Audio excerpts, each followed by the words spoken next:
Voilà. Bon, effectivement, aborder aujourd'hui Tamatave, ça a une résonance un peu particulière vu la catastrophe qui vient de frapper la ville. On verra d'ailleurs que cette ville a survécu à déjà de très nombreuses épreuves du même ordre. Et d'autre part, tracer l'histoire de Tamatave au XIXe siècle en 40 minutes, c'est une gageure qui oblige évidemment... Elle ne plaît pas celui-là. Ah bon. Qui oblige évidemment à faire des choix. Donc ce n'est absolument pas exhaustif. Bon, le travail que j'ai fait aujourd'hui s'inspire de ma thèse que j'ai fait il y a déjà de nombreuses années sur Tamatave entre 1854 et 1885. Voilà. Et pour cette fois-ci, j'ai décidé de me tenir à la période qui va depuis les origines du début de la fin du XVIIIe siècle, en gros, jusqu'à l'époque de 1888. En 1888, il y a un cyclone qui ravage Tamatave, et pratiquement tout ce dont on va parler aujourd'hui disparaît. Et ce qui n'a pas disparu en 1888 a disparu ensuite. Ce qui fait qu'on aborde une ville, en fait, dont il ne reste strictement rien. Il n'y a pas d'autres traces que les documents écrits, quelques rares photographies, et pour le reste, il faut que vous vous remettiez à ce que je dis. Voilà. Donc, en introduction, on peut dire que Tamatave est un site portuaire, mais qui n'avait pas de vocation particulière à l'être. Aucune raison géographique, économique ou maritime n'imposait Tamatave comme premier port de l'île. La rade foraine était toujours battue par la mer. Il n'y avait pas d'abri véritable pour les bateaux qui, au moins en cas de grand coup de vent, étaient rabattus vers les récifs. Et elle avait aussi des difficultés de liaison avec l'intérieur. Donc, en plus, l'Interland, jusqu'au début du XIXe siècle, est boisé, très peu peuplé. Il n'y a pas de grands estuaires qui permettent de pénétrer vers l'intérieur, comme par exemple à Andévorante ou à Mahanour. Et ce site était réputé être en plus moins salubre que d'autres sites de la côte, comme par exemple Foul Pointe. Et en fait, jusqu'au début du XIXe siècle, c'est Foul Pointe qui est le port important de la région. Alors, pour ce qui est des origines de Tamatave, la première... Alors, il y a une carte qui vous présente la baie de Tamatave au début du XIXe siècle, fin 18e, début 19e. Alors, si je me mets devant, il ne m'en voit rien. C'est dommage.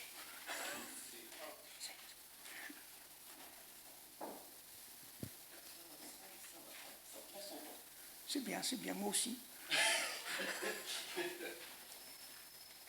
Voilà, l'emplacement de Tamatave. Donc, en gros, si vous voulez, il y a une passe étroite entre deux récifs coralliens qui permet d'aller jusque-là. On parle de ville portuaire, mais c'est une ville portuaire sans installation portuaire jusqu'à la fin du XIXe siècle. Les bateaux ne vont pas jusqu'à la côte, ce qui pose évidemment tout un tas de problèmes de transbordement. Bien. Donc, la ville dont on va parler, c'est essentiellement la ville qui se situe là, sur cette pointe, et c'est une ville qui a entièrement disparu, puisque maintenant c'est l'emplacement du port. Donc, il n'en reste strictement rien. Donc, c'est en 1642 qu'apparaît dans un texte le port aux prunes, qu'on identifie comme étant Tamatave. Ce n'est qu'en 1763 que ce port aux prunes devient un lieu de commerce, car l'aventurier Beniowski y installe un poste de traite. Mais l'essentiel de l'activité de Tamatave jusqu'au début du XIXe siècle, c'est un village de pêcheurs. Bon, il faut dire qu'au XVIIIe siècle, au XIXe siècle, enfin au XVIIIe siècle, pardon, les sites portuaires ne sont pas encore fixés. En fait, on a des textes qui montrent très bien comment les choses se passent. Un bateau relâche sur un point de la côte. En 48 heures, un village se forme de gens qui viennent vendre des marchandises. Et ce village est pérenne ou pas pérenne en fonction des allers-retours des bateaux. Donc, ce qui est pérenne à Tamatave jusqu'au début des années 1810, en fait, c'est la pêche. Et c'est un tout petit port de pêche. Alors, trois choses vont transformer Tamatave et lui donner de l'importance. D'abord, en 1807, les Français installent à Tamatave un poste d'agent commercial, lequel agent commercial est là pour réglementer les échanges entre les traitants et les habitants du lieu. Alors les modalités d'achat, le prix des denrées, etc., tout est réglé, et il rend aussi des arbitrages en cas de conflit. Donc ça va attirer un certain nombre de bateaux régulièrement à Tamatave. Le deuxième point, c'est que en 1817, après un intermède de 1811 à 1817 où Tamatave est organisé autour de deux métis, Jean-René et son frère Fiche.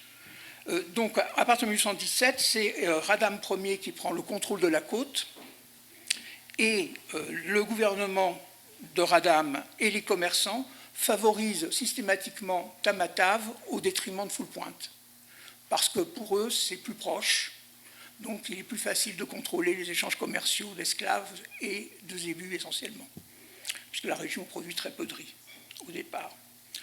On a une première description de Tamatave en 1816 par le capitaine Lesage, qui décrit une bourgade de 50 à 60 grandes maisons, et qui sont en fait divisées en chambres, couvertes en feuilles de ravenal. À l'intérieur des maisons, planchers et murs sont garnis de nattes tissées. Chaque demeure est entourée d'une palissade de bois d'environ 8 pieds de haut, alors un pied ça fait 30 et quelques centimètres, qui les sécurise. Lesage note qu'il n'y a pas une grande différence dans la construction entre les maisons des Blancs et les maisons des autochtones. Sauf que les maisons des Blancs sont plus hautes et peut-être un peu mieux alignées. À partir de Radam Ier, donc, le développement de Tamatave est directement lié à la modernisation du royaume de Madagascar et aux aléas de ses relations avec les puissances étrangères. D'une façon générale, contrairement à ce que l'historiographie coloniale a souvent raconté, c'est-à-dire en montrant une alternance d'ouverture et de fermeture, Radam Ier ouverture, Ranaval Ier fermeture, Radam II ouverture, etc. En fait, les relations avec le commerce étranger ne s'est jamais interrompues sur la côte.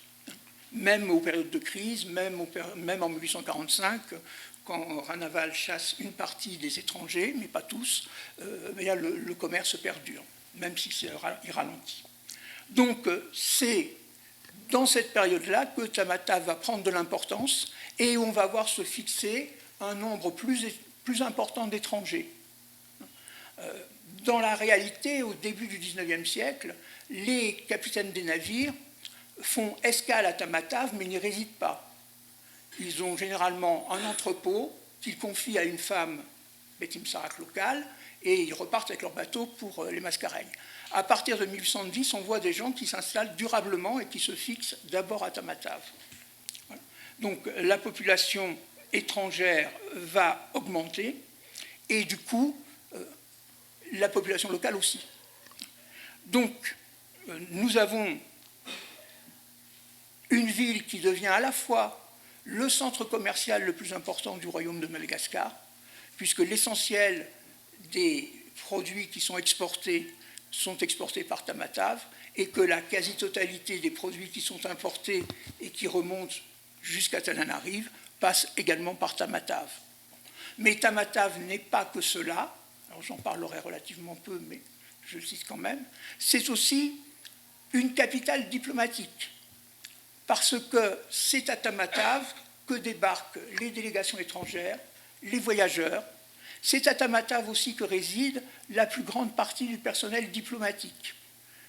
Le consul de France, Laborde, réside à Tananarive, mais il y a un vice-consul à Tamatave. Le consul britannique, M. Pakenham, déménage de Tananarive après la mort de Radam II et s'installe définitivement à Tamatave. Et les autres consuls qui s'installeront ultérieurement s'installent tous à Tamatave. Donc Tamatave est le lieu de réception des puissances étrangères. Et je dirais même que, pour la distinguer de Tananarive, c'est aussi là que le gouvernement du royaume de Madagascar fait l'apprentissage du contact avec les étrangers d'une manière non institutionnelle et non étatique. À Tananarive, ce ne sont que les délégations officielles qui viennent. Ce ne sont que des missionnaires britanniques, pratiquement jusque dans les années 1870, qui résident. À Tamatave, l'administration Merne non seulement est en contact avec des capitaines de bateaux de guerre, des diplomates, des voyageurs étrangers, ainsi de suite, mais aussi en contact avec la population, ce qui est très différent. À Tananarive, il n'y a pas de traitants pendant très longtemps, jusqu'en 1870. Vous avez juste des missionnaires. Bon, c'est donc un personnel un peu particulier. Alors, si on s'interroge sur la population de cette ville portuaire, il y a déjà un premier point qu'on reverra plus tard, c'est l'impossibilité de donner des chiffres qui soient des chiffres certifiés. Les deux autres points que je vais développer, c'est le fait que c'est une ville éminemment polyethnique et que c'est aussi une ville où la population est extrêmement fluctuante. Et ça aussi, c'est des points qui distinguent encore de la capitale. Alors, si on cherche à estimer le nombre d'habitants, en 1813, Ackermann estime la population totale de Tamatave à 1500 habitants. D'autres estimations tournent autour de 1000 habitants. Pendant la seconde moitié du XIXe siècle, les chiffres les plus intéressants sont donnés par les résidents. Parce que, évidemment, les voyageurs qui sont de passage ont toujours tendance à surestimer les chiffres. Donc, on va avoir des gens qui vont dire qu'il y a 30 000 habitants, par exemple, ce qui est absolument invraisemblable. Donc, les jésuites qui s'installent en 1862 et qui sont là en permanence, les consuls, eux, donnent des chiffres qui sont beaucoup plus modestes et les évaluations vont entre 8 000 et 15 000 habitants, grosso modo. Et il y a peu de chances pour que les chiffres évoluent d'une manière positive pendant toute la durée du XIXe siècle. On va voir qu'il y a des catastrophes naturelles, on va voir aussi que Tamatave ne joue pas un rôle très attractif pour les populations locales, parce que c'est un lieu de réquisition et de corvée, donc ça n'attire pas les gens. Il y a d'ailleurs une étude sur Majinga qui montre qu'à Majinga, les Sakala sont minoritaires. Ce n'est pas eux les principaux habitants. Il y a des possibilités pour qu'à Tamatave, le nombre de Betim Sarak résidant en ville soit effectivement très réduit. Donc, on peut risquer une comparaison avec les autres villes de Madagascar. Grandidier, en 1870, alors là aussi, ce qui est intéressant, c'est la comparaison qu'il fait entre les différentes villes, attribue à Tananarive 75 000 habitants, à Fianarantsoa 10 000 habitants, et ensuite Tamatave 7 500 habitants. Majinga 6 000 habitants et Foulpointe 4 000. Et, dit Grandidier, le reste, ça ne compte pas. C'est littéralement dit, ce sont des petits villages qui regroupent au mieux une ou deux familles, et souvent une seule famille, et ainsi de suite. Bon, bien. Alors, qui sont donc les habitants de cette ville polyethnique? Donc, les Betim Sarak, évidemment, c'est les premiers concernés, mais comme je l'ai dit, il n'est pas du tout certain que les Betim Sarak résident volontiers à Tamatave, sauf si les affaires les y appellent. Et on verra que une bonne partie de la population Betim Sarak de la ville, c'est une population féminine. Parce que les femmes jouent un rôle très important à Tamatave dans l'insertion des étrangers, comme j'ai déjà eu l'occasion de le dire. Bien. Pour le reste, bien, les populations locales se méfient de la ville parce que la ville, c'est le lieu des réquisitions. Et c'est le lieu des corvées. En 1834-1835, la construction de la batterie à Tamatave a probablement fait, c'est ce que racontera Amvan, mais qui n'en est pas à Naval première, plusieurs centaines, voire plusieurs milliers de morts. De gens qui meurent d'épuisement, qui meurent de faim, parce que pendant qu'ils travaillent, ils ne sont pas nourris, et donc ils vont se réfugier et mourir en forêt. L'autre groupe autochtone important, évidemment, ce sont les Mernes. Ils sont regroupés à Tamatave autour de la batterie, que nous allons voir pas plus tard que maintenant. Voilà. Donc, cette batterie, elle est construite entre 1834 et 1835. Elle a été complétée par la suite. Comme vous le voyez, elle est un peu à l'écart de la ville, vu que les grandes maisons de la ville se trouvent là, à peu près. Ça, c'est des marécages. Et là, il y a encore des marécages. Et derrière, vous avez le village Merne. Alors, donc, les Mernes, ce sont d'abord la garnison de la batterie. Alors là aussi, la garnison militaire, elle varie tout au long de l'époque. Ça tourne toujours autour de 1000 personnes au minimum. Mais il y a en plus les commerçants qui descendent à la saison du commerce pour faire des affaires. Et vous avez aussi les aides de camp, les esclaves qui gravitent autour de la batterie, les officiers. À cause des fièvres, cette communauté compte relativement peu de femmes et d'enfants. Les officiers mernes sont loin d'être des volontaires pour venir à Tamatave. Ils craignent beaucoup les fièvres, donc ils laissent généralement leurs femmes et leurs enfants à la capitale. Ça leur permet d'ailleurs de faire comme les traitants, c'est-à-dire de passer des alliances matrimoniales passagères avec des femmes locales qui vont les aider à faire des affaires. Donc cette population tamatavienne est une population de célibataires, en gros, qui ne sont pas appelés à le rester. D'où d'ailleurs la difficulté des jésuites pour s'insérer dans un milieu pour lequel le concubinage est le moyen normal d'insertion. Comment ? Il y a eu de le dire. Et il y a eu de le constater aussi. Voilà. Merci. Donc, une autre catégorie de gens un peu particulière, ce sont les Saint-Mariens. Les Saint-Mariens sont à la fois des Bekim Sarak, mais ce sont des gens qui, depuis 1818, sont sous la tutelle de la France. Par conséquent, ils sont traités d'une manière très ambivalente. Les maires essaient de les considérer comme leur sujet, et le consul de France, je vais mettre ça dans le verre en fait, et le consul de France, lui, considère que ce sont des sujets français et que par conséquent, il ne peut pas être soumis au régime général. Voilà. Alors, ces Saint-Mariens sont également des célibataires, ce sont des gens jeunes,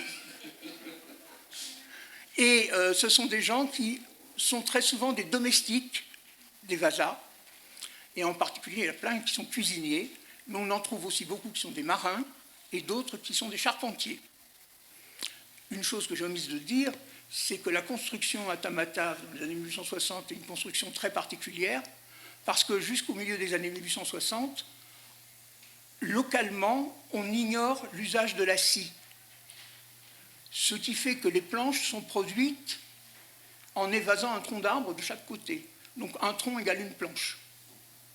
Ce qui montre que le coût des planches est exorbitant et que du coup il y a du travail. Et en 1863, il y a un journaliste mauricien qui vit à Tamatave qui raconte que dans les rues on croise des gens qui se baladent avec des planches sur le dos un peu partout. Et donc il y a une grande activité de menuiserie dans cette ville, puisque effectivement avec le développement du groupe des Vasas, la scie va s'imposer, ainsi de suite. Bien. Alors, en ce qui concerne les étrangers, on est étonné par la précocité et la diversité des étrangers.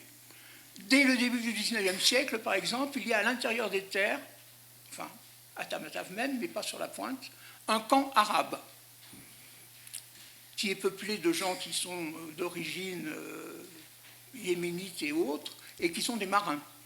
Et ce camp arabe, il va perdurer pratiquement jusqu'au milieu du XIXe siècle. Dans les années 1860, il y a encore des bagarres entre les marins du port et les Arabes. L'autre communauté qui témoigne de la diversité du peuplement de Tamatave, c'est qu'il y a une communauté de Philippins, qui sont appelés les Maniwa. Et ces Philippins, ils sont présents non seulement à Tamatave, mais ils sont présents aussi sur d'autres points de la côte. Alors, ils ne sont pas nombreux, hein. C'est quelques familles à tout casser, mais ces familles-là, elles vont rester, on les retrouve du début du XIXe siècle jusque dans les années 1860-1880. Dans les années 1870, le gardien de cimetière de Tamatave, c'est un Philippin. Il faut que je reprenne ça. Bien. Alors, d'où viennent ces Philippins ? Eh bien, l'explication la plus rationnelle, c'est qu'il y a un commerce entre les Philippines et l'île Maurice, avec des équipages de marins philippins, et qu'un certain nombre de ces marins philippins ont fini, via Maurice, par aborder la côte de Madagascar. Voilà. Donc on trouve aussi des gens qui sont nés à la Guadeloupe, d'autres qui sont nés en Algérie, enfin bon, c'est d'une grande variété. Bien. Mais, d'une certaine façon, mais bien évidemment, les les gens les plus nombreux parmi les étrangers, ce sont des habitants des Mascareignes. Ce sont des Mauriciens, principalement, et ce sont dans une moindre mesure, enfin, moins nombreux, des Réunionnais. C'est la conséquence d'un double phénomène, l'ouverture du royaume à partir de Radam II, alors que sous le règne précédent, on filtrait les arrivées, c'est plus le cas à partir de Radam II, et c'est aussi la conséquence de la crise sucrière que traversent les îles Mascareignes à partir des années 1860. Et on encourage les gens les plus pauvres, ceux qui n'ont pas de travail, à immigrer vers Madagascar. Ce qui fait qu'on a un flot continu de migrants indigents qui débarquent à Tamatave et que les consuls essaient, avec acharnement, de renvoyer d'où ils viennent. Parce qu'ils ont la fâcheuse tendance à parasiter la société, à être une cause de troubles, et en plus, on ne sait pas vraiment comment les employer, et ils arrivent souvent avec une famille nombreuse, 6, 7 enfants. Et beaucoup d'entre eux meurent dans les mois qui suivent leur arrivée à Tamatave. Donc, ces habitants des Mascareignes, c'est l'essentiel de la population étrangère. Et là, on a un paradoxe typiquement tamatavien, c'est que les Européens sont en fait représentés par des gens qui, en fait, sont créoles. Et en fait, la société d'outre-mer auxquelles les Tamataviens, aux autochtones sont confrontés, ce n'est pas nécessairement des Européens, c'est majoritairement des gens qui viennent des Mascareignes, ou alors des Européens, il y a une poignée d'Européens, essentiellement des Français d'ailleurs, quelques Britanniques, un Allemand, par-ci par-là, mais ce sont des gens qui ont tous fait le détour par les Mascareignes. Beaucoup d'entre eux se sont mariés aux Mascareignes et ont résidé 10, 15, 20 ans aux Mascareignes avant d'aborder Tamatave. Donc la société étrangère, la société Vasa, c'est une société effectivement créole. C'est une société également masculine, pour la raison que j'ai déjà donnée et que je redonne à nouveau, tellement c'est savoureux, c'est que les étrangers n'ont pas le droit de posséder des terres, ils n'ont pas le droit de posséder des esclaves. Donc ils n'ont pas d'accès direct ni à la terre, ni d'ailleurs à la maison, ni à la main-d'œuvre. Et le biais, depuis l'époque des pirates, c'est de prendre pour compagne, concubine, diront certains, ce qu'on appelle publiquement des ménagères. Et les ménagères jouent un rôle essentiel parce que, on les appelle aussi les Vadim Bazar, elles ont pour rôle d'intégrer les étrangers à la société locale. Elles le prennent en charge, elles s'occupent de ses affaires, elles gèrent, elles parlent les deux langues en général, donc la langue de l'étranger et la langue locale, et par conséquent, ce sont elles aussi qui s'occupent des très nombreuses démêlés que les étrangers ont avec l'administration merne et qu'ils ont avec les commerçants malgaches. Donc c'est un pilier indispensable, au point même que le vice-consul britannique, dont je ne citerai pas le nom, a sa femme à l'île Maurice, sa ménagère à Tamatave, ses enfants à Tamatave, sa ménagère, et sa femme de Maurice envoie des cadeaux à la concubine de son mari. Voilà.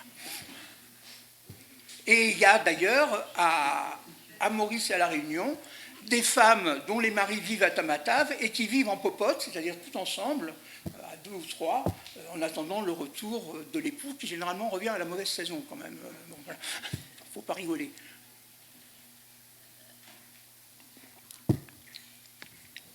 Donc, dans les dernières années du règne de Ranaval Ier, les voyageurs estiment qu'il n'y a pas plus d'une douzaine d'Européens et de créoles de Bourbon à Tamatave, ce qui est probablement sous-estimé. Mais dès 1864, on estime leur nombre entre 150 et 250. En 1883, Grandidier, toujours lui, estime qu'il y aurait 200 Européens à Tamatave et 450 créoles. Moi, j'ai des doutes sur les 200 Européens parce que quand on regarde leur biographie, on s'aperçoit que beaucoup sont déjà passés par Maurice, comme je l'ai déjà dit, ou par La Réunion. Alors, pour conclure sur cette partie, il va être temps, 2 choses qui caractérisent véritablement la population de Tamatave par rapport aux autres villes, surtout aux villes de l'intérieur. La première, c'est une population instable et extrêmement mobile. La population de Tamatave se gonfle et se dégonfle au rythme des saisons et au rythme des événements. C'est aussi une des raisons pour lesquelles les chiffres qu'on donne varient énormément. Alors, au rythme des saisons, le facteur climatique joue un rôle déterminant. Il y a ce qu'on appelle pudiquement la mauvaise saison, qui commence à la fin du mois de novembre à peu près, et qui se poursuit jusqu'au mois de mars. Pendant cette mauvaise saison, les relations avec l'extérieur sont interrompues, parce que les risques de tempête et le risque d'être jeté à la côte sont trop nombreux. Par conséquent, les habitants de Tamatave peuvent rester parfois un mois sans voir arriver de bateau, sans avoir non plus de nouvelles. Et il y a quelque chose, alors on n'a pas le temps d'en parler, mais un des éléments structurants de la mentalité tamatavienne, c'est le sentiment d'isolement, en tout cas dans la communauté Vasa. Et ce sentiment d'isolement, qui est en fait un double isolement, parce que si les relations avec les Mascareignes ne sont pas faciles, les relations avec la capitale ne le sont pas non plus, eh bien ça suscite une véritable culture de la rumeur et du ragot, parce qu'on cherche par tous les moyens à pallier l'absence d'informations fiables. Et Tamatave, c'est véritablement le royaume de la rumeur. D'aucune mauvaise voix me dit, bon, c'est peut-être pas totalement clos cet épisode, mais bon. En tout cas, c'est quelque chose qui, au XIXe siècle, marque tous les voyageurs. Certains disent, mais moi, on a annoncé ma mort déjà plusieurs fois. Donc, c'est assez particulier. Donc, pas de bateau, pas de commerce. Par conséquent, et c'est le moment où les fièvres paludéennes sont les plus violentes et les plus destructrices. Donc, en conséquence, les commerçants mernes remontent vers la capitale pour préparer leur campagne de l'année suivante.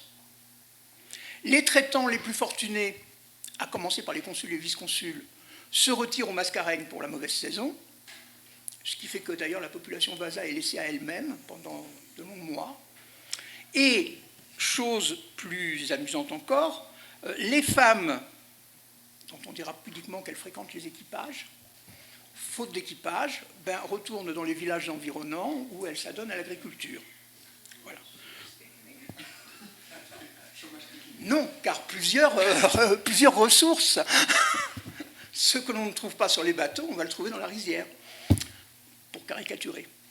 Donc, d'autres éléments de la population sont par définition également des éléments mobiles. Ce sont les porteurs, qu'on appelle les borzanes ou qu'on appelle aussi les marmites. Tout le transport des marchandises et tout le transport des personnes se fait par portage. Il y a une piste qui est, dans certains endroits, pas plus large que mon bureau, et que les porteurs doivent partager avec les troupeaux de zébus qui descendent, ce qui n'est pas facile. Donc, tout s'effectue par portage. Du coup, vous avez la mobilisation de plusieurs centaines, voire peut-être, dans certains cas, des milliers de porteurs. Ces porteurs, ils vivent sur la plage à Tamatave, dans des huttes. Ils sont à peu près une douzaine par hutte, d'après les descriptions qu'on a. Donc ça veut dire que ça fait quand même beaucoup de monde. Et lorsqu'un personnage important monte à Tananarive, ou lorsque des marchandises débarquent, eh bien, des convois se montent avec des centaines et des centaines de porteurs. Le grand juge Philibert, de mémoire, il monte à Tananarive. Alors lui, c'est particulier parce qu'en plus, il emmène sa chorale avec lui, donc, et sa fanfare. Donc c'est 400, 500, 600 personnes. Vous avez l'évêque de Maurice qui, alors lui, arrive avec 75 porteurs de palanquin et plusieurs centaines de porteurs. Lorsque Jean Laborde arrive, après la mort tant attendue de la reine Ranaval Ier de la Réunion, pour aller féliciter son petit protégé Radam II, il arrive en même temps que Lambert. Lambert et Laborde, à eux seuls, mobilisent la totalité des porteurs de Tamatave, au point que la garnison merne est obligée d'aller faire des razzias dans les campagnes environnantes pour mobiliser des Betim Sarak pour faire le portage. Donc ça, c'est quelque chose aussi d'assez spectaculaire. La ville peut avoir des centaines de porteurs, et en quelques jours, tout le monde s'en va. Puis ensuite, tout le monde revient, etc. Et ce caractère vraiment fluctuant de la population, soit saisonnier à cause de la bonne et la mauvaise saison, soit effectivement à cause de phénomènes comme le portage. C'est une caractéristique des villes de la côte est, enfin de Tamatave en particulier. On ne retrouve évidemment pas ce genre de choses sur les Hautes-Terres centrales. Alors, dernière chose aussi qui fait que la ville peut se vider rapidement, les rumeurs de crise politique. Alors, il y a des crises politiques, donc là, ce n'est pas difficile. Les bateaux français ou anglais, ou les deux, viennent, bombardent Tamatave, donc tout le monde s'en va. Mais il y a aussi les rumeurs. Et les gens, comme je vous l'ai dit, toujours en quête d'information, interprètent le moindre signe comme la possibilité d'une crise diplomatique, donc la possibilité d'un bombardement. C'est le cas, par exemple, lors de l'abolition de la charte Lambert, en 1863. Lambert avait obtenu un monopole exorbitant pour l'exploitation des richesses de Madagascar. Lorsque Radam II est assassiné, la charte est annulée. Et immédiatement, les gens de Tamatave sont absolument persuadés que les Français ne laisseront pas faire et qu'ils vont venir bombarder la ville. En une nuit, la ville se vide d'une partie de ses habitants, qui emportent avec eux tout ce qu'ils peuvent vers l'intérieur.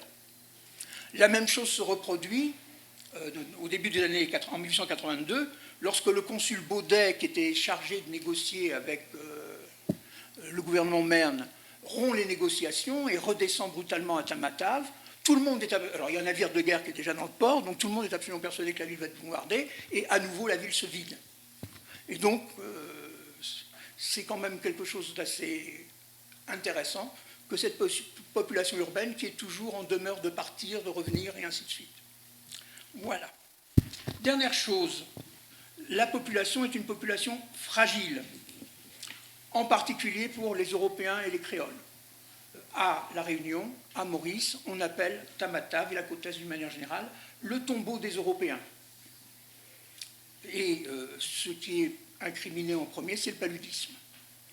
Le paludisme est la principale cause de décès des étrangers. La côte est en général insalubre et Tamatave n'échappe pas à la règle. Comme vous l'avez vu, la ville est entourée de marécages, de forêts. À l'intérieur même de la ville, vous avez des marécages et vous avez effectivement...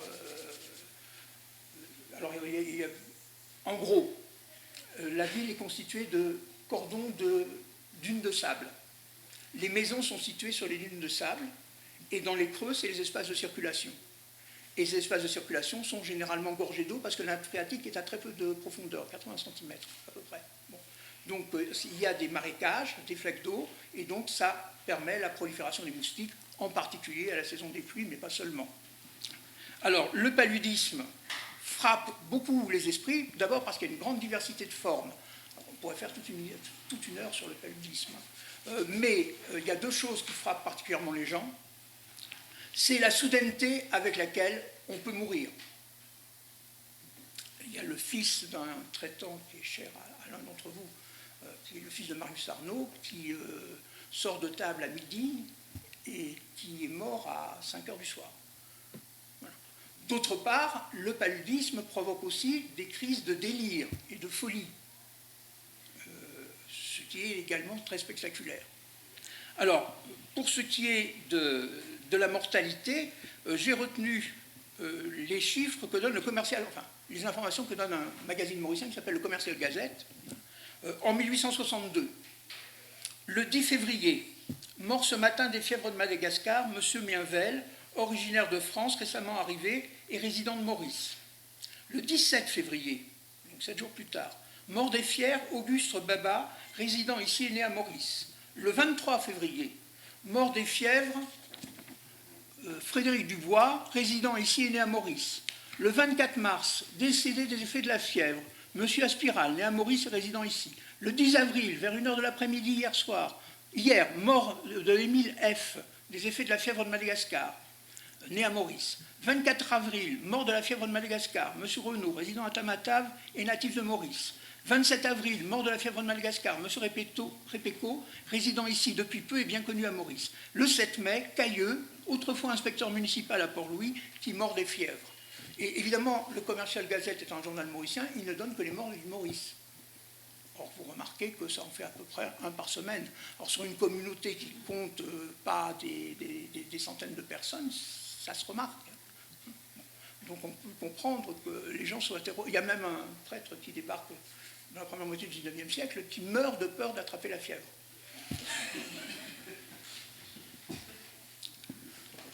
Alors, néanmoins, la chose aussi amusante, enfin, il n'y a pas de quoi se rouler par terre, mais quand même, c'est qu'on ignore évidemment l'origine du paludisme. Mais la théorie qui est en vogue, c'est la théorie des miasmes. C'est-à-dire que c'est l'air qui est corrompu, que cet air corrompu se manifeste par de mauvaises odeurs, et que si on chasse l'air corrompu et les mauvaises odeurs, on échappe au paludisme. D'où deux conséquences. La première, c'est que, sans le savoir, on incrimine finalement les marécages et les flaques d'eau, et sans savoir que c'est les moustiques qui transmettent la maladie, en les éliminant, eh bien, on diminue considérablement le nombre de cas. Et effectivement, à partir de 1864-1867, on voit diminuer le nombre de cas de paludisme, et en particulier, on relie ça au fait que, comme la ville s'étend, on a déboisé, on a asséché les marécages et que la ville est plus saine. L'autre conséquence, c'est que ça renforce l'attrait de la pointe pour les vasas, pour les étrangers, parce qu'ils sont sur le littoral, ils sont exposés au courant d'air, et ils considèrent que c'est l'endroit le plus sain de Tamatave, ce qui reste à démontrer. D'autre part, aussi l'intérêt pour les maisons à étages. On recherche les maisons à étages parce qu'elles sont plus faciles à aérer et par conséquent, elles sont considérées comme plus saines. Madame Aurieux, qui est une des grandes dames riches de Tamatave, une métisse, possède une maison à étages. Le consul Pakenham, qui veille sur sa santé, du haut de ses 200 kilos, oui, il faut le double de porteur quand il se déplace en Finlande. Donc, ces gens-là ont des maisons à étages. Et sur le littoral, enfin sur la pointe, telle qu'on va nous la montrer, c'est ça. Voilà. Alors là, c'est peut-être un peu loin. Voilà, là, c'est là que ça se passe. Vous avez là les maisons des bazars et ainsi de suite. Et on va les garder pour parler un petit peu de l'organisation générale de l'espace à Tamatave. Donc, oh bah tiens, pourquoi pas. En plus des joies du paludisme, en tant que port, Tamatave est aussi menacé par les épidémies. Et principalement les épidémies de variole et les épidémies de choléra. De loin, celle qui va tuer le plus, c'est la variole. De loin, celle qui fait le plus peur, c'est le choléra. Parce que les habitants de Maurice ont l'expérience désastreuse des épidémies de choléra à Maurice, et du coup, ils craignent par-dessus tout que le choléra ne s'infiltre à Tamatave.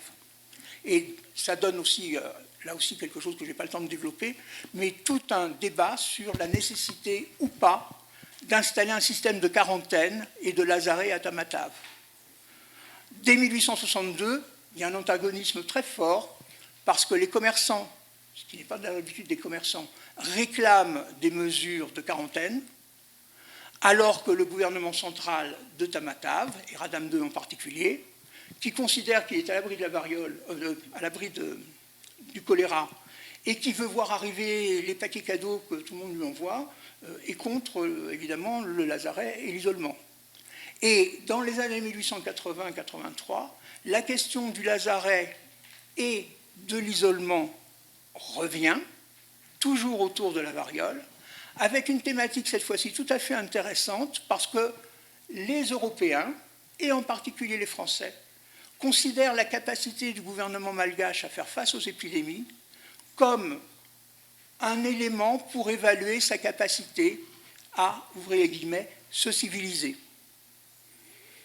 Ce qui est tout à fait étonnant, parce qu'au moment où on demande aux Malgaches de mettre en place un système de quarantaine parce que ce serait une preuve de civilisation et d'efficacité politique, au même moment, en Europe, on rejette la quarantaine en disant la vaccination, la vaccination, la vaccination.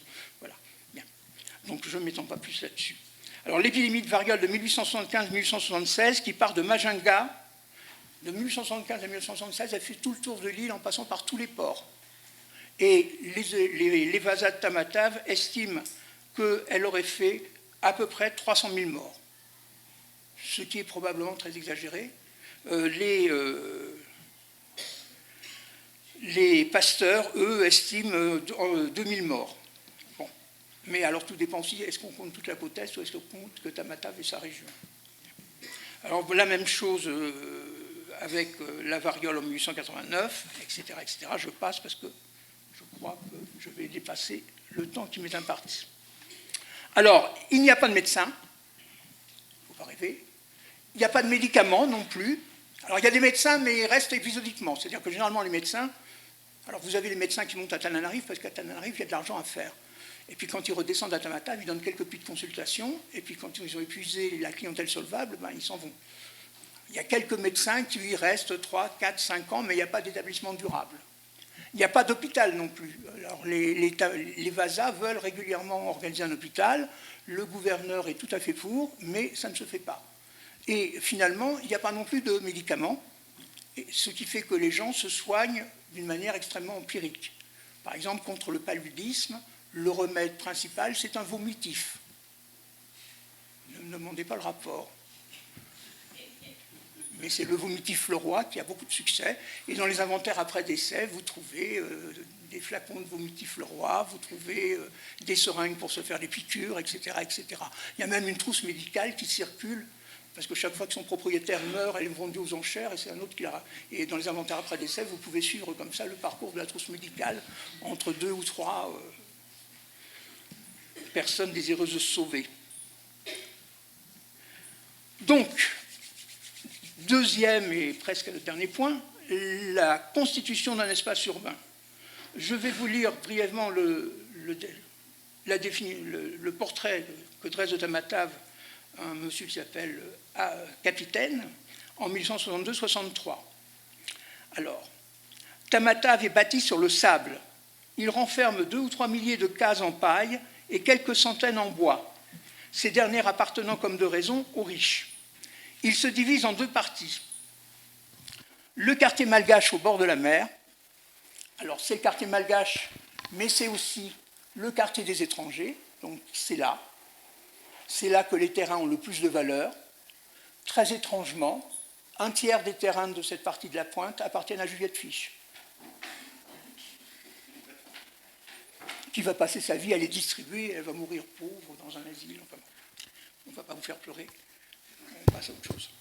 Donc, c'est là que vivent les étrangers, c'est là que vivent aussi eh bien, une partie des élites métisses de la ville, les métisses les plus importants jouant d'ailleurs le même rôle que les Vadim Bazas, c'est-à-dire des intermédiaires. Il y a un monsieur qu'on appelle Reddington, qui est surnommé le Rothschild malgache, c'est l'intermédiaire dans la vente des troupeaux de zébus du Premier ministre et l'île Maurice. Et il fait fortune comme ça. Alors lui, il habite effectivement sur la côte, sur le bord de mer. C'est là qu'on va retrouver Juliette Fiche. La première maison que les étrangers voient en débarquant sur la plage, c'est la maison de Juliette Fiche. C'est là aussi que Madame Orlieu habite, et ainsi de suite. Bon. Et vous avez là, effectivement, un certain nombre de ménagères également qui logent par là. Alors, d'autre part, à l'autre bout, alors, ce qui est intéressant, c'est qu'en fait, on pourrait dire que la ville se développe autour de 2 pôles, celui-ci et celui-ci, qui sont des pôles en quelque sorte en miroir. Ici, le quartier des Européens, avec l'Église catholique, laquelle Église catholique va jouer un petit peu un rôle centralisateur. Les bâtiments de l'école catholique, alors ce qui est assez amusant, c'est que l'école catholique, enfin l'Église catholique, elle est située là, à peu près. Lorsque Laborde incite les jésuites à acheter ce terrain, parce que les jésuites n'arrivent pas à trouver des terrains à Tamatave, eh bien les jésuites râlent parce qu'ils disent que c'est trop loin de la ville et que personne ne viendra jamais là. C'est en 1863. Donc, les bâtiments de l'Église catholique, en quelque sorte, c'est le pôle européen de la ville. C'est là qu'on va trouver l'école des religieuses, c'est là qu'on va trouver les frères des écoles chrétiennes, etc., etc. Et surtout, le clocher, en quelque sorte, et la cloche sont un répondant au deuxième pôle de la ville, qui est la batterie, qui se trouve là, avec le village même qui est autour. Et du clocher de l'église, on voit l'intérieur de la batterie. Et les cloches de l'église répondent au tir de canon de la batterie. Parce que dans le rôle protocolaire de la batterie, chaque fois qu'un bateau étranger de guerre arrive, eh bien, il y a des échanges de coups de canon qui sont fixés à l'avance, et ainsi de suite. Bien. Donc, l'autre pôle, c'est la batterie. Donc, cette batterie a été construite dans les années 1834-1835. C'est là que se trouve évidemment le gouverneur, l'administration de la ville. C'est là aussi qu'ont lieu les réceptions. Jusqu'en 1862, la batterie était interdite aux étrangers et elle était très fermée. À partir de 1862, c'est un lieu ouvert et c'est là qu'on fait les réceptions. Alors nous avons la chance d'avoir cette photographie qui a été prise par Désiré Charnay, qui représente la réception qui a été faite à la batterie le jour de la proclamation du règne de Rachouérine. Alors, vous voyez les bâtiments. Ce bâtiment-là, c'est le bâtiment le plus ancien. Au premier étage, vous avez une immense salle de réception, très mal éclairée, mais recouverte de tapisseries représentant des scènes de bataille de Napoléon. Vous avez là un bâtiment plus récent qui est construit un peu sur le modèle des créoles. Et là, vous avez la réception avec cette toile de tente, à l'intérieur des bouteilles, des couverts en cristal, enfin l'argenterie, ainsi de suite. Bon. Et essentiellement, on sait ce qu'on a mangé ce jour-là parce qu'on a un compte-rendu dans le Commercial Gazette, c'était des pots de confiture et des tranches de pain. Et beaucoup d'alcool. Voilà. La batterie, alors pour les réceptions, le gouverneur n'a pas de chaise. Donc on va en ville rafler les chaises des étrangers et des métis et on les apporte à la batterie pour la réception, après on les restitue. Voilà. Vous avez là les militaires, qui, comme on le voit, n'ont pas de costume militaire. Vous avez là les officiers, les envoyés de la capitale et le gouverneur de Tamatave. Et dans ce coin-là, vous avez les traitants et les métis. Sur les parois, vous avez la population de Tamatave et en particulier les femmes de Tamatave qui sont représentées statutairement, y compris les prostituées, on y reviendra tout à l'heure. Voilà. Donc c'est un lieu, alors finalement ça devient le lieu de sociabilité par excellence de Tamatave, parce que du côté des traitants qui en général se détestent, la sociabilité est extrêmement réduite et par conséquent les grandes célébrations se font là. En particulier, on va célébrer Noël, on célèbre le jour de l'an, on célèbre aussi les fêtes nationales locales, enfin des étrangers et ainsi de suite. Bien. Alors je pourrais vous faire bien plus longuement là-dessus. C'est aussi là, effectivement, qu'ont lieu les cabars, comme vous le voyez là. L'autre lieu intermédiaire important, c'est le marché. Alors nous avons quelque part, voilà, une représentation du marché qui a été dessinée par un prêtre catholique. Donc le marché, le marché est un lieu politique à Madagascar. Et à Tamatave, ça ne fait pas exception. C'est le gouverneur qui réglemente le marché, et ce marché est déplacé régulièrement, et apparemment, mais ça mériterait d'être approfondi, il est déplacé à chaque changement de règne. Alors, les marchandises sont étalées par terre sur des nattes, avec des auvents pour les mettre à l'abri, et ce qui frappe, c'est l'extrême diversité des produits qu'on y trouve. Alors là aussi, ça abonde dans les récits de voyage, mais c'est là qu'on trouve évidemment l'alimentation. Toute l'alimentation se détaille au marché. C'est là également que l'on trouve les produits qui viennent de l'extérieur, avec en particulier la friperie, les chaussures, et c'est là que s'habillent alors les notables évidemment de Tamatave, mais aussi c'est de là qu'on vient chercher des vêtements depuis la capitale. Bon. Et Alors évidemment, tout le monde se moque parce que la friperie, c'est vraiment souvent des vêtements qui sont déjà dépassés en Europe et ainsi de suite. Et alors les vêtements aussi, c'est pareil, c'est un rôle social très important parce que ça montre la capacité qu'on a à gérer l'étranger. Du coup, par exemple, sur la photographie que vous avez vue tout à l'heure du gouverneur, quand le gouverneur fait un discours, il y a un esclave derrière lui qui lui change son chapeau pendant le discours pour montrer qu'il a beaucoup de chapeaux. Et il y a une course à la chaussure aussi. Les Américains qui sentent toujours les marchés envoient des cargaisons de chaussures qui immédiatement sont distribuées. Il y a un autre élément aussi que les Américains importent à Tamatave, c'est les accordéons. Et du coup, ça va transformer la musique de la côte et donner un rôle important à l'accordéon. Il y a eu une cargaison ou deux cargaisons de bateaux américains avec dans la cargaison un nombre important d'accordéons. Alors on trouve aussi bien d'autres choses. Alors dans une description du marché, d'ailleurs dans les années 1867, on signale qu'il y a un endroit qui est réservé au marché des chiens et des chats, parce que les chiens et les chats, oui, il faut que tu déménages, les chats et les chiens sont très recherchés par les habitants de l'intérieur.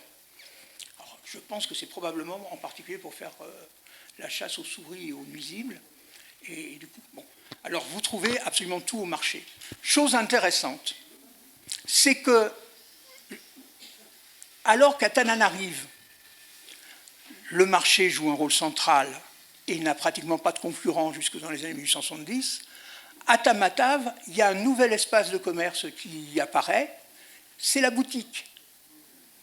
Et les premières boutiques apparaissent à Tamatave sur le modèle des boutiques de La Réunion et de Maurice, avec une maison créole et la façade sur la rue est consacrée à des produits qui sont placés dans des étagères et ainsi de suite. Alors, pour ceux qui sont, comment dirais-je, un peu maniaques, dans les inventaires après décès que j'ai eu l'honneur de traiter pour ma thèse, on retrouve étagère par étagère la liste des produits que l'on trouve dans les boutiques. Et c'est proprement hallucinant. Il y a une diversité d'alcool en particulier, champagne, porto, trucs anglais, là, vermouth, gin, etc., etc. Boîtes de conserve de toutes sortes, des pâtés, des fromages, du beurre et ainsi de suite. Le tout dans des boîtes métalliques. Alors c'est très intéressant parce que la boîte métallique, en fait, ça se généralise avec la guerre de sécession aux États-Unis. Dès les années 1868-69, vous avez des boutiques à Tamatave qui sont pleines de boîtes de conserve de toutes sortes, de bocaux en verre et ainsi de suite. Avec un goût vers la fin pour la limonade. Avec un problème de transport de la limonade, parce que les bouteilles de champagne, elles sont bien conçues pour résister, mais les bouteilles de limonade, moins. Bien. Donc ça, c'est quelque chose d'intéressant. Et d'ailleurs, ce qui est intéressant aussi, c'est la réaction des gens. On voit très bien que les Betim Sarak sont assez déconcertés par l'espace de la boutique, qui est ni un espace public, comme peut l'être le marché, ni un espace privé, comme peut l'être la maison. Et donc c'est l'apparition d'un lieu intermédiaire qui est un lieu effectivement un peu exotique et les commerçants se plaignent beaucoup parce que finalement tout le monde rentre dans ces boutiques pour voir la boutique et personne n'achète jamais rien.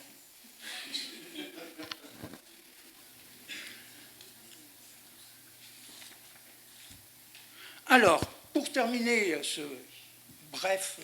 Non, même pas pour terminer. Si, pour terminer cette partie sur la ville. Tamatave est une ville fragile, alors c'est effectivement un sujet d'actualité. C'est une ville qui est régulièrement remodelée par les incendies et par les cyclones, mais surtout par les incendies. Là encore, j'ai fait un relevé des principaux... C'est une ville végétale. À part la batterie, il n'y a aucune construction en dur. Donc, les toits sont, jusqu'en 1864-65, ce sont des toits de chaume. Par conséquent, l'incendie dans une maison, c'est l'incendie de tout un quartier. Parce que la chaume s'envole et amène l'incendie de maison en maison. Donc, Finaz, qui séjourne chez Delastel en 1852, assiste à un incendie qui détruit 200 emplacements de cases.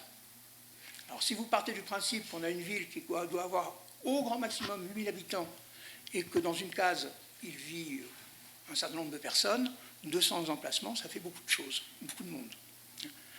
Donc, le 6 novembre 1863, plus de la moitié de la ville a été la proie des flammes. Le feu a détruit un quart de Tamatave, 5 à 600 cases, y compris, et c'est pour ça que les journaux en parlent, les cases des principales maisons étrangères, Charroux, Parson, Duclos, Wilkinson. En 1864, on note plusieurs départs d'incendie qui ne se propagent pas. Le 13, le 23 janvier, dans la nuit du 2 novembre, un incendie qui brûle encore une centaine de cases. Il menace même la maison du grand juge. Alors, le grand juge, c'est un métis, c'est la famille Philibert. Ce sont des gens qui, théoriquement, jouent le rôle d'intermédiaire entre les étrangers et les mernes. Mais je dis théoriquement parce que de plus en plus, ils se font vider de leur substance au profit du gouverneur et du chef de la douane. Mais ça ne fait rien, ils conservent un certain nombre de privilèges, comme de prélever de l'argent sur les douanes et de se faire recevoir des grands cadeaux en terre. Lorsque la reine donne 800 hectares à son Premier ministre et amant, elle en donne dans la foulée à peu près le même nombre à la famille Philibert. Et alors tous ces territoires, alors c'est des terrains qui sont gigantesques, qui ne sont absolument pas mis en valeur et qui servent essentiellement au package des troupeaux de zébus qui viennent de la capitale. Bien, donc la maison du grand juge Philibert, cette fois-ci, échappe à l'incendie. En 1873, pendant la nuit, incendie du village malgache. Le 25 novembre, toujours 1873, incendie du temple anglican et de 2 autres cases. En 1874, 23 août, grand incendie à Yvoundre. En 1881, le bazar et les maisons environnantes brûlent dans la nuit du 29 au 30 octobre. En 1886, le 24 septembre, un feu allumé dans une paillote près de la demeure du grand juge a consumé cette maison. En 1887, fin du mois d'octobre, incendie complet du bazar qui se trouvait au-delà du ruisseau Ranondrian. Alors, voilà, plus les terrains environnants. Donc, très régulièrement, la ville est massacrée par les incendies et on reconstruit. Alors, les incendies donnent lieu aussi à des rumeurs, bien sûr. C'est-à-dire que ces incendies sont toujours incriminés. Enfin, c'est soit les Betim Sarak, soit les mernes qui ont favorisé l'incendie, pour pouvoir piller ou pour pouvoir faire partir les étrangers, etc. Donc ça, c'est une rumeur universelle. Relativement injuste, parce que les mernes essaient quand même de mettre fin aux incendies. Alors, avec un moyen qui a des limites, c'est-à-dire qu'ils battent le rappel des troupes, c'est-à-dire des côtiers, pour qu'ils viennent en termes d'incendie à grands coups de tambour et de trompette. Les étrangers eux-mêmes se secouent pour sauver leurs biens. Et alors, du coup, l'incendie détruit des cases, mais la lutte contre l'incendie détruit également des cases, parce que le meilleur moyen d'arrêter l'incendie, c'est de raser toutes les maisons qui sont près de l'incendie, ou si vous êtes comme le grand juge Philibert, soucieux de sauver la vôtre, vous faites raser les maisons de tous vos voisins, pour que votre maison ne soit pas atteinte. À partir de 1864-65, une grande innovation apparaît à Tamatave, c'est les toits en tôle. On remplace progressivement, enfin ceux qui en ont les moyens, remplacent progressivement les toits de chaume par des toits en tôle. Alors les toits en tôle, c'est bien contre les incendies, c'est plus fâcheux pour les cyclones. Alors les cyclones, je vais en parler très brièvement. Eux aussi, ils se manifestent. Alors je n'ai pas relevé tous les cyclones parce qu'il y en a vraiment beaucoup. Vous en avez un dès 1846, en janvier 1945, qui détruit une partie de Tamatave. En 1872, vous avez un ouragan qui frappe la ville à 4 h du matin jusqu'à 15 h du soir, qui laisse derrière elle des ruines amoncelées dans l'espace de quelques heures. D'après le rapport officiel du gouverneur Merne, 700 cases ou maisons sont renversées dans la ville et les faubourgs, et, au grand dommage des jésuites, l'église catholique. Bien. Vous avez encore un raz-de-marée le 21 avril 1874 qui est provoqué par un cyclone qui, lui, se passe à La Réunion. Et effectivement, très régulièrement aussi, La Pointe, le quartier habité par les Européens, est envahi par les eaux.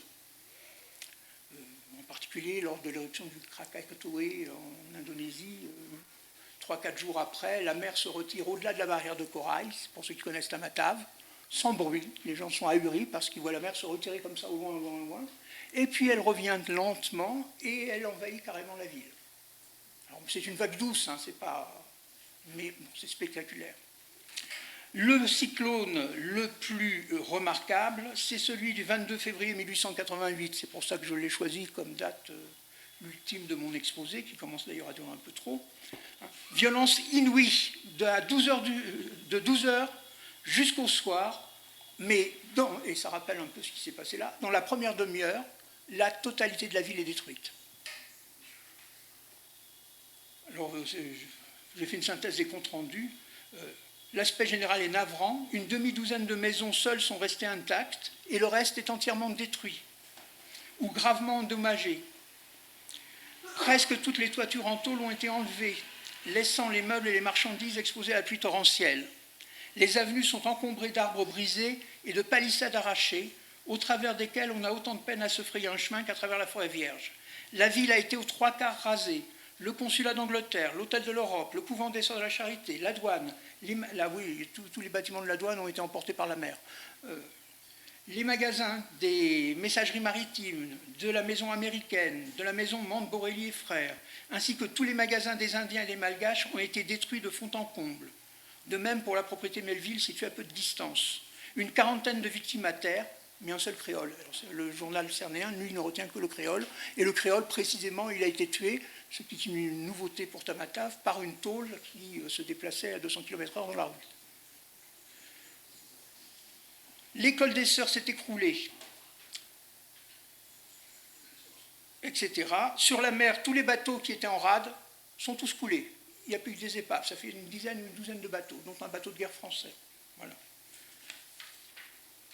Il est difficile d'évaluer même approximativement le chiffre des pertes subies par le commerce de Tamatave. On peut dire seulement, dès aujourd'hui, qu'elles sont considérables. Les gros commerçants seuls pourront se relever rapidement de ce coup, mais les petits, les plus nombreux, qui n'avaient pour tout bien qu'une case et une pacotille, sont ruinés. Bien. Alors pour terminer, mais ça va être encore plus bref que ce que je ne pensais, quelques scènes de la vie tamatavienne montrent quand même qu'on a affaire à une ville portuaire. Enfin, en tout cas, une ville qui se distingue de Tananarive à la même époque. La première chose dont je voudrais parler, alors je n'ai pas fait vraiment un portrait des groupes sociaux à Tamatave, parce que j'en avais déjà parlé un peu quand j'ai parlé de Juliette Fiche, mais il y a un groupe sur lequel je voudrais m'attarder, avec une prononciation aussi désastreuse que d'habitude, c'est le groupe des Tsimio-Rirana. Redis-le, c'est mieux quand c'est toi qui le dis. Dénommé par les étrangers Simires ou Semeres, d'après un nom malgache qui signifie qu'il ne se couche pas sur le flanc. Ce sont donc les dames qui montent à bord des navires. Voilà. Ce sont, en gros, les Européens appellent ça les prostituées, mais c'est un petit peu plus compliqué. Alors, la prostitution atteste en fait, une fois de plus, du pouvoir des femmes à Tamatave et de leur rôle déterminant comme médiatrices de l'étranger. Elles sont relativement nombreuses. On va voir qu'elles défilent régulièrement dans la ville et que ça fait des défilés de 300 à 400 personnes quand même. Et oui, c'est pas rien. Et donc, ces dames montent à bord des navires. C'est une activité très ancienne, qui est attestée dans la première moitié du XIXe siècle. Et alors, c'est le compromis entre les armateurs de Maurice et de la Réunion et le gouvernement royal. Le but pour les armateurs, c'est d'éviter que les marins descendent hors des bateaux. Parce que s'ils descendent hors des bateaux, ils se saoulent en une demi-heure et on ne les retrouve plus. Donc, pour les maintenir à bord, on organise des convois dans des barques de dames qui montent à bord des navires et qui y passent la nuit. C'est très organisé. On relève leur nom lorsqu'elles montent sur les bateaux et on fait l'appel de leur nom le retour au petit matin. Ces dames ont un costume spécifique, un calicot qui s'arrête à peu près au milieu du ventre et une grande jupe flottante en dessus, ce qui fait qu'on les reconnaît immédiatement. Et le plus beau, si j'ose dire, c'est qu'elles constituent une institution, à savoir que comme elles participent du contact avec les étrangers, c'est incontestable, eh bien, elles partagent le privilège du pouvoir qui a normalement le monopole du contact avec l'étranger. Ça se traduit comment? Eh bien, le gouverneur de Tamatave est obligé statutairement de défiler régulièrement dans la ville, en cortège.